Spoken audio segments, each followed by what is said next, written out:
नमस्कार, आप देख रहे हैं आपका अपना चैनल भिवानी हलचल खबरों के संग में मैं हूं मनोज कुमार। आइए सबसे पहले डालते नजर आज की हेडलाइंस पर। नगर परिषद आपके द्वार कार्यक्रम के तहत हुआ जन समस्याओं का निवारण। डेंगू व मलेरिया से बचने के लिए सीएमओ ने दिए सुझाव। नगर परिषद के पूर्व चेयरमैन की पुण्यतिथि पर हुआ रक्तदान शिविर का आयोजन।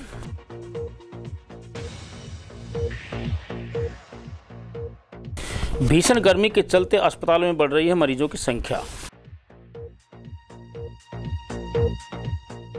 और अब खबरें विस्तार से। नगर परिषद आपके द्वार कार्यक्रम के तहत चेयरपर्सन प्रतिनिधि भवानी प्रताप सिंह ने अधिकारियों को साथ लेकर वार्ड 18 और 19 के लोगों की समस्याएं सुनी। लोगों द्वारा कुछ गलियों के कच्चा होने की शिकायत पर चेयरपर्सन प्रतिनिधि ने कहा कि कोई भी गली कच्ची नहीं रहने दी जाएगी। उन्होंने कहा कि प्रत्येक वार्ड के लोगों की समस्याएं सुनी जाएंगी और कहा कि स्ट्रीट लाइट लगवाने का काम जल्द ही शुरू कर दिया जाएगा और भिवानी के सभी गलियों को जगमग किया जाएगा। इस दौरान वहां के पार्षद शिव कुमार और अनिल कुमार भी उनके साथ उपस्थित रहे। नगर परिषद अधिकारी व चेयरपर्सन प्रतिनिधि भवानी प्रताप सिंह ने वार्ड नंबर 18 में पहुंचकर लोगों से समस्याएं जानी। इस दौरान लोगों ने बताया कि कुछ गलियां कच्ची होने से समस्या बनी रहती है। साथ ही कुछ लोगों ने बताया कि स्ट्रीट लाइट न होने से रात के वक्त अंधेरा छाया रहता है। इस पर चेयरपर्सन प्रतिनिधि ने बताया कि कोई भी गली कच्ची नहीं रहने दी जाएगी। कुछ गलियों को पक्का करवाया जा रहा है, बाकी का काम जल्द शुरू कर दिया जाएगा। स्ट्रीट लाइट लगवाने का कार्य भी जल्द शुरू करवा दिया जाएगा। उसके बाद नगर परिषद की टीम वार्ड नंबर 19 में पहुंची। वहां पर भी लोगों की जन समस्याएं सुनी और उनका तत्काल हल करने का आश्वासन दिया। ज़्यादातर गलियों के कच्ची होने की शिकायतें थी। उन्होंने शहर की सफाई व्यवस्था दुरुस्त करवाने जाने के दिशा निर्देश जारी किए।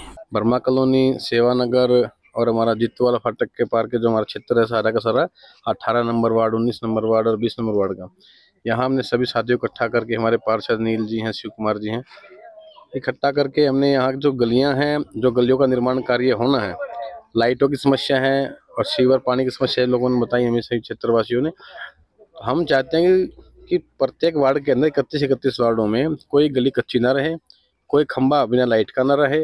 इन व्यवस्था को सुधारते हुए आगे बढ़े हैं। तो हमने यहाँ पर वार्ड वाइज एक मीटिंग की, हमने आज से शुरुआत की है। हम प्रत्येक वार्ड में जा करके वहाँ की समस्या को सुनेंगे, कौन सी गली बनने के लायक है उन गलियों का निर्माण कराएंगे। कहीं सीवर की समस्या है, कहीं स्ट्रीट लाइट की समस्या है, कहीं सफाई की समस्या है। इन समस्याओं को हम किस प्रकार से हम समाधान करें, इन पर चिंतन मंथन करते हुए आगे बढ़ेंगे। अभी आज हमने इन 3 वार्डों से शुरुआत की है और इस महीने के अंत तक हम चाहते हैं कि सभी 31 वार्डों को हम कंप्लीट करके जो भी गलियां बननी है, अभी हमारे पास 350 गलियों को बनाने का टारगेट था, जिसमें कि 100 गलियों का निर्माण कार्य हम अभी शुरू करवा चुके हैं। अभी करीब 250 गलियों का हम शुरू करवाना है। अभी फिर भी कोई गलती भूल चूक से रह जाती है तो उन गलियों को हम लोगों के बीच में जा करके देख रहे हैं। आप हमें काम बताइए, हम आपकी सेवा के लिए हैं। आज हमने यहाँ पे एक गली का निर्माण कार्य शुरू भी करवाया है वार्ड नंबर 19 बर्मा कॉलोनी के अंदर, जिसकी लागत करीब 20 लाख की लागत से ज़्यादा की लागत से यहाँ कार्य शुरू होगा। और कोई भी शहर के अंदर एक सिंगल एक गली तो क्या 1 इंच भी ऐसा टुकड़ा नहीं बचेगा जहाँ कच्ची हो या टूटी फूटी गली हो। भाई भवानी प्रताप जी वार्ड नंबर 19 में पहुंचे हैं। हम उनका तहे दिल से वार्ड के वासियों की तरफ से मैं उनका आभार व्यक्त करता हूं। वार्ड नंबर 19 में बर्मा कॉलोनी की गौशाला ग्राउंड की जो 4-5 गलियां हैं, उनका आज इन्होंने आके यहाँ शिलान्यास किया है। वो बहुत जल्द 10-15 दिन में तैयार हो जाएगी। कुछ कमियां थी यहाँ जो हमें भवानी प्रताप जी को यहाँ बुलाना पड़ा। वो कमी क्या थी? पानी की लाइन की। पानी की लाइन तो डली हुई है पर वो बहुत ऊँची टेल तक नहीं पानी पहुँचने की वजह से, वो ऊँची लाइन होने की वजह से टेल तक पानी नहीं पहुँच रहा। तो यहाँ 4-5 पाइपों की कमी थी और पूरे स्ट्रीट लाइट लगने लग रही है और 15 दिन में पूरे वार्ड के अंदर स्ट्रीट लाइट लगवा दी जाएंगी। और हमारे एक वार्ड में वो है पार्क, उसका भी टेंडर वगैरह सारी चीज़ें कंप्लीट हो चुकी हैं। तिकोना पार्क है मंडी टाउनशिप के अंदर, हाँ, उसका भी जल्दी काम शुरू करवा दिया जाएगा। तो हम चेयरमैन साहब का तहे दिल से धन्यवाद करते हैं और उम्मीद है जल्दी हमारे काम पूरे हो जाए। गर्मी के मौसम में अनेक तरह की बीमारियों के साथ डेंगू व मलेरिया के मरीजों की संख्या भी लगातार बढ़ रही है। बारिश के कारण रुके हुए पानी में डेंगू और मलेरिया के मच्छर उत्पन्न होते हैं। यह कहना था सामान्य अस्पताल के सिविल सर्जन डॉक्टर रघुवीर सांडिल्य का।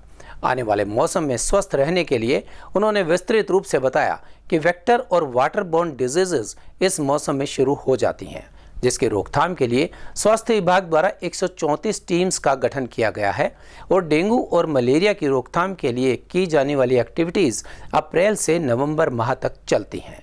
सिविल सर्जन डॉक्टर रघुवीर सांडेले ने बताया कि डेंगू व मलेरिया वेक्टर व वाटर बोर्न डिजीज़ हैं। इसमें हमारी एक्टिविटी अप्रैल से नवंबर तक चलती है। मलेरिया और डेंगू को रोकने के लिए 134 टीमों का गठन किया गया है, जो सभी जगह पर जाकर रुके हुए पानी और कूलर के पानी को चेक करके उसमें लार्वा ढूंढते हैं। मलेरिया में डेंगू के मच्छर बोतल में बचे हुए पानी, नारियल की बोतल इत्यादि में मिल जाते हैं। वहीं उन्होंने बताया कि मरीज को अगर सर दर्द, पेट दर्द, उल्टियाँ हो जाए तो तुरंत डॉक्टर को दिखाना चाहिए। 5 से 10% मरीज घर पर ही नींबू पानी के घोल से इलाज कर सकते हैं। वहीं 1 या 2% मरीजों को ही प्लेटलेट्स की आवश्यकता होती है। डेंगू में मलेरिया से बचाव के लिए जब हम घूमने जाएं तो अपने शरीर को ढक कर रखें। हफ्ते में 1 दिन ड्राई डे बनाएं, जिसमें अपने आसपास रुके हुए पानी, कूलर आदि को साफ करें। इसमें हमारी एक्टिविटीज अप्रैल से लेकर के नवंबर तक चलती रहती हैं। खास करके जून के महीने के हम एंटी मलेरियल माह मनाते हैं। इसके लिए हमने गांव में 22 टीम बनाई हैं और 134 हमारी फील्ड की टीमें हैं। वो जो टीम का मकसद यही है कि आप अपने एरिया में 15 दिन में वो सारे एरिया में घूम करके जहाँ ब्रीडिंग प्लेस होते हैं, जैसे कूलर है, पानी इकट्ठा हुआ है, वहाँ चेक करें कोई उसकी लार्वा तो नहीं है। लार्वा मिलता है तो उसको सोर्स को ख़त्म करते हैं। और जैसे कि आजकल जो कॉमन है, हमारी जो फ्रीज होते हैं इसके पीछे ट्रे होती है, उसमें भी लार्वा मिलने की संभावना होती है। नारियल होता है, इसमें पानी बचा हो जाता है, इसमें लार्वा मिलने की संभावना हो जाती है। या जो हम बोतल में पानी थोड़ा बहुत छोड़ देते हैं और फेंक देते हैं, उसमें भी लार्वा मिल जाता है। तो ये जो आजकल जो पानी, साफ़ पानी होता है, इकट्ठा स्टेगनेंट वाटर रहता है, उसमें हमारा जो मच्छर है वो लार्वा देता है, अंडे देता है, और अंडे से फिर एग से फिर लार्वा बनता है, लार्वा से फिर मच्छर बन जाता है। इसमें जो डेंगू का जो मच्छर होता है, इसमें ऑलरेडी ही डेंगू का वायरस होता है। इसमें ज़रूरी नहीं है कि भाई वो पहले मरीज को काटे और काट करके फिर वो ट्रांसमिट करे। तो इसमें जो वायरस है, आजकल ये पता लगा है कि जो डेंगू का जो मच्छर है उसमें ऑलरेडी उसमें वायरस विद्यमान होते हैं और उसकी बाइट से, मच्छर से बाइट से जो वायरस हमारे शरीर में चला जाता है, उसको डेंगू होने की संभावना बढ़ जाती है। तो आपके माध्यम से इसको रोकने के यही तरीके हैं कि या तो मच्छर हो भी जाते हैं तो उसके हम हमारे शरीर को बाइट ना करें। सुबह शाम जब हम घूमते हैं उसमें शरीर को ढक करके रखें और हफ्ते में 1 दिन हम ड्राई डे मनाएं। अपने एरिया में जितने भी ब्रीडिंग प्लेस हैं उनको चेक करें और मिलने पर उसको साफ़ करें रगड़ करके। तो ऐसी एक्टिविटीज़ करेंगे तो हमारी जो एरिया है उसमें मच्छर होने की संभावना कम हो जाती है। अगर मच्छर फिर भी ज़्यादा हो जाते हैं, लार्वा मिलता है, उसका हम नोटिस है ये म्यूनिसिपल कमेटी के जो मेंबर होते हैं उसको देते हैं, गांव में हम सरपंच को देते हैं। तो ज़्यादा लार्वा मिलने पर उसमें हम फॉगिंग की भी जो दवाइयाँ हैं वो हम देते हैं और उसकी मशीन से फॉगिंग करवाने का कार्य है, वो कार्य हमारे म्यूनिसिपल कमेटी और पंचायत को दिया गया है। और बाकी जो इस एंटी लार्वल एक्टिविटीज़ के लिए हैं, हम जो तालाब हैं उसमें गंबूजिया फिश भी डालते हैं। इस प्रकार हमने जो भिवानी के 255 जो गांव हैं उसमें गंबूजिया की फ़िश डाली गई है। जो गंबूजिया फ़िश डालते हैं उसका मकसद ये है, जो लार्वा होता है उसी को खाती है वो, तो मच्छर ज़्यादा उसमें पैदा नहीं होते, जो भी लार्वा होता है उसको खा जाती है। तो ये एक्टिविटी स्वास्थ्य विभाग में की जा रही है। रही बात सिविल अस्पताल में, सिविल हॉस्पिटल में हमने तो सेंटिनल लैब बनाई हुई है। उस लैब में 24/7 सैंपल लिए जाते हैं। अगर पेशेंट को कोई ज़रूरत होती है तो हमारे वार्ड भी है और जो भी हमने आदेश दिए हैं कि जो मरीज़ आता है बुखार का उसको हम नेट लगा करके उसको फैसिलिटीज़ प्रोवाइड करें ताकि बाइट से एक दूसरे में ट्रांसमिट ना हो। तीसरा ये है कि हमारे जितने भी प्रोटोकॉल हैं इसमें जो डेंगू का जो मच्छर से काटने से जो डेंगू का फीवर होता है, फीवर के बाद उसमें बॉडी एक होता है और फिर रेसिज आ जाते हैं। जब पेशेंट एसिम्प्टोमेटिक होता है, जब फेब्राइल हो जाता है, तो उसमें पेशेंट को जो प्लाज्मा लीक के जो सिम्टम आते हैं, जैसे कि हेडेक है, उल्टियां हैं, पेट में दर्द हैं, ये सिम्टम अलार्मिंग होते हैं। उसमें हम इग्नोर ना करें, डॉक्टर को दिखाएं, क्योंकि जो डेंगू जो है फीवर है इसमें 70-80% बुखार अपने आप ठीक हो जाता है। 5 से 10% घर में ही नमक चीनी पानी का घोल पीने से उसका इलाज किया जा सकता है। 1 या 2% है जिसको कि हम दाखिले की ज़रूरत पड़ती है और प्लेटलेट की जरूरत पड़ सकती है। प्लेटलेट के लिए भी हमारे सिविल अस्पताल में सुविधा मुफ्त है, जिसमें सिंगल डोनर प्लाज्मा की जरूरत पड़ती है, वो भी हम उपलब्ध करवाते हैं। तो इसमें हमारे पास स्वास्थ्य विभाग ने वेक्टर बोर्न डिजीज की पूरी सुविधा है। साथ साथ में वेक्टर बोर्न डिजीज के साथ में जो हमारे वाटर बोर्न डिजीज भी हो जाती है, जिसमें उल्टी दस्त हैं, इसकी जो उल्टी दस्त के साथ में पीलिया है, टाइफाइड है, इन बीमारियों से भी हमारे मरीज आने की संभावना हो जाती है, क्योंकि इस सीज़न में इनके मरीजों की संख्या ही बढ़ जाती है, क्योंकि ये खाने पीने से होता है। और इसके खाने पीने से वाटर बोर्न डिजीज़ को प्रिवेंट करने के लिए हमारे पास जितने भी जो डिग्गी से लेकर के जो टैप तक हमने टीम बनाई है, वो सर्वे करे कि कोई लीकेज ना हो और कहीं कंटेमिनेशन ना हो। जहाँ पर कंटेमिनेशन मिलती है, लीकेज होती है, उस एरिया का हम सैंपल चेक करवाते हैं। सैंपल में जो पॉजिटिव आता है उसकी इन्फॉर्मेशन उपायुक्त महोदय और पब्लिक हेल्थ को दी जाती है, ताकि उसकी कंटेमिनेशन को हम अवॉइड कर सकें। दूसरा ये है कि जो लीकेज की वजह से जो है तो anti larval car anti malarial की एक्टिविटीज में हेल्प होता है। तो हमारे जो एरिया के जो सैंपल है, वाटर सैंपल भी हम इस सीजन में करते हैं। नगर परिषद के पूर्व अध्यक्ष स्वर्गीय नंदलाल चावला की पुण्यतिथि पर पौधारोपण व रक्तदान शिविर कार्यक्रम का आयोजन किया गया। इस अवसर पर भाजपा नेत्री किरण चौधरी ने पहुंचकर नंदलाल चावला की प्रतिमा पर पुष्प अर्पित किए और पौधारोपण भी किया। उन्होंने कहा कि नंदलाल चावला ने भिवानी के विकास के लिए अनेक कार्य किए हैं, जिसके लिए उन्हें हमेशा याद किया जाएगा। इस अवसर पर लगाए गए रक्तदान शिविर में 42 यूनिट रक्त एकत्रित किया गया। रक्तवीर राजेश डुडेजा व मनीष ने रक्तदाताओं का हौसला बढ़ाया। भाजपा नगर मंडल अध्यक्ष विनोद चावला ने बताया कि कार्यक्रम का शुभारंभ तोशाम से विधायक किरण चौधरी ने अपने नगर परिषद के प्रांगण में पौधारोपण व नंदलाल चावला की प्रतिमा पर पुष्प अर्पित करके किया। विधायक किरण चौधरी ने कहा कि स्वर्गीय नंदलाल चावला ने नगर परिषद के चेयरमैन रहते हुए भिवानी शहर के विकास के लिए अनेक कार्य किए। वे एक ईमानदार और साफ छवि के व्यक्तित्व थे। वे सभी पार्षदों व नगर परिषद के स्टाफ सदस्यों को साथ लेकर चलते थे। वहीं उन्होंने बताया कि कमला नगर में स्थित दुर्गा मंदिर में रक्तदान शिविर का आयोजन भी किया गया, जिसमें हरियाणा अनुसूचित जाति आयोग के उपाध्यक्ष विजेंद्र बड़गुजर व रक्तवीर राजेश डुडेजा ने शिरकत करके रक्तदाताओं का हौसला बढ़ाया। शिविर में एम्स बाड्रा से अस्पताल के चिकित्सकों की टीम ने 42 यूनिट रक्त एकत्रित किया। आज स्वर्गीय श्री नंदलाल चावला जी की 16वीं पुण्यतिथि पर आज रक्तदान शिविर का आयोजन उनके परिवार द्वारा किया जा रहा है। ये एक ऐसा पुनीत कार्य है रक्तदान का जिससे किसी की जान बचाई जा सकती है। और नंदलाल चावला जी जैसे महान व्यक्तित्व, जिनको मैं संत की उपाधि भी देता हूँ, ऐसे व्यक्ति की पुण्यतिथि पर ऐसे पुनीत कार्य करना जो है कि बहुत ही उनके लिए जो है श्रद्धा, सही मायने में देखा जाए तो श्रद्धा जो है होगी उनके प्रति। तो आज इनके परिवार ने लगातार 16 वर्षों से ये इस तरह के कार्य करते आ रहे हैं, सामाजिक कार्य और रक्तदान शिविर जो है उसका आयोजन करते रहे। तो मैं इनको सबको साधुवाद भी देता हूँ, उनके पूरे परिवार को, कि ऐसे वो हमारे परिवार के लिए ही नहीं पूरे शहर के लिए आदर्श रहे हैं। उनके जाने के बाद पूरे शहर ने जिस प्रकार से हमें प्यार दिया, हमारी हौसला अफजाई की, और हमारा समय समय पर भिवानी शहर के जितने भी भाई बंधु बहनें सब हमारा हौसला बढ़ाते हैं, और इसी नाते से हम आगे हमारा हौसला बढ़ता है तो हम इस प्रकार के कार्य करते हैं। आज सुबह पौधारोपण किया, पहले माल्यार्पण की नगर परिषद में, उसके बाद अब यहाँ पर रक्तदान शिविर चल रहा है। बाड़सा से स्पेशल जो है 126 बार रक्तदान कर चुका हूँ, और आज नंदलाल चावला जी की पुण्यतिथि पर रक्तदान शिविर का आयोजन किया गया। इसमें एम्स बाड़सा की कैंसर मरीजों के लिए टीम बुलाई गई थी, जिसमें लगभग 20 यूनिट के करीब अभी रक्तदान हो चुका है और कैंप 3 बजे तक जारी है। तो रक्तदाता अभी और आ रहे हैं, रक्तदान शिविर चलेगा। रक्तदान महादान है। एक व्यक्ति के रक्तदान करने से 3 व्यक्तियों की जान बचती है। तो रक्तदान करें और पुण्य के भागी बने। हमारे देश में 99% लोग रक्तदान नहीं करते, केवल 1% लोग ही रक्तदान करते हैं। तापमान में उतार चढ़ाव के चलते इन दिनों अस्पतालों में उल्टी, दस्त, सर दर्द व पेट दर्द के मरीजों की संख्या लगातार बढ़ रही है। इस बारे में डॉक्टर विनोद अंचल ने बताया कि तापमान बढ़ने के कारण और हीट वेव चलने के कारण अनेक तरह की बीमारियां हमारे शरीर में जन्म ले लेती हैं। इनसे बचने के लिए सुबह 10 बजे से पहले और शाम को 4 बजे के बाद ही घर से निकला जाए और घर से निकलने पर शरीर को पूरी तरह से ढककर आंखों पर चश्मा भी लगाएं।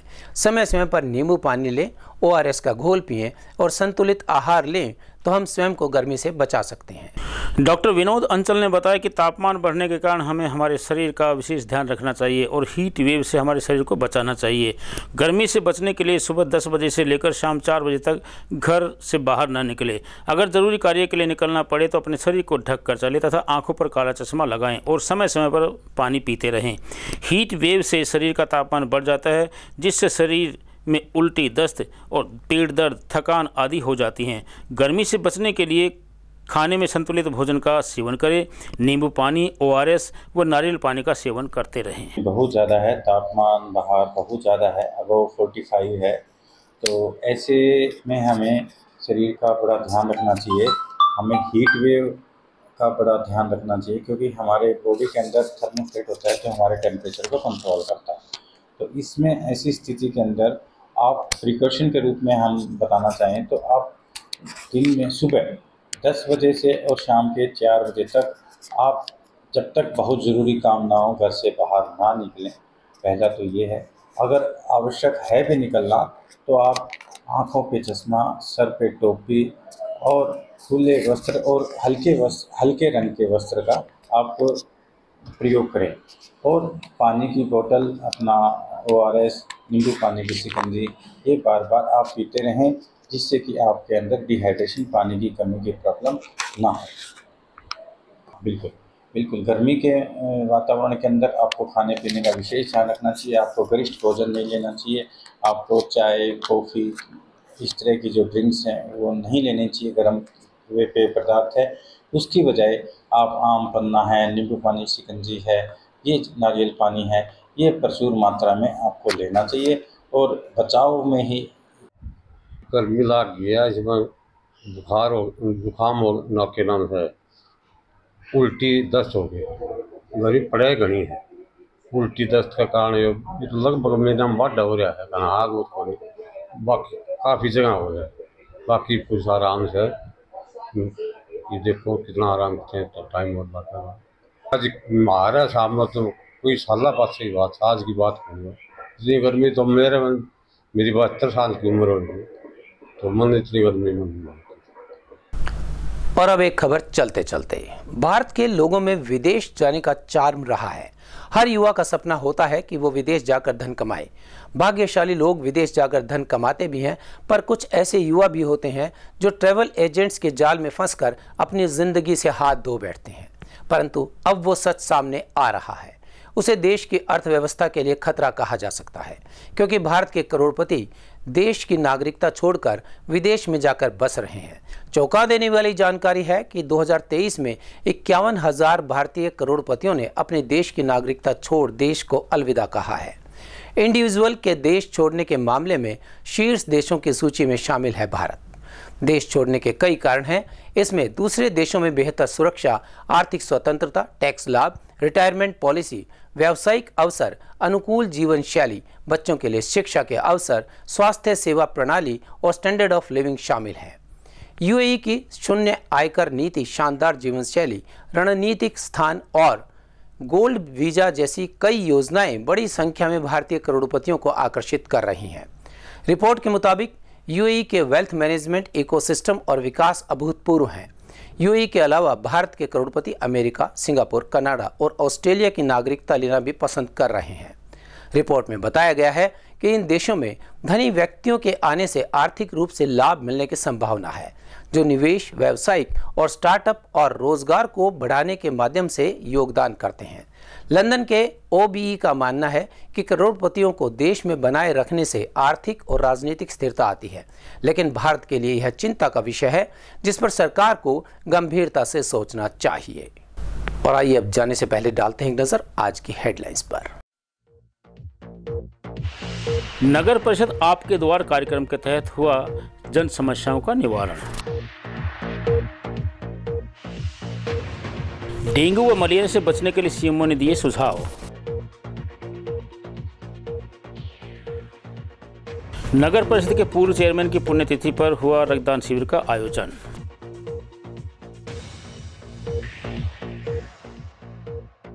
भीषण गर्मी के चलते अस्पतालों में बढ़ रही है मरीजों की संख्या।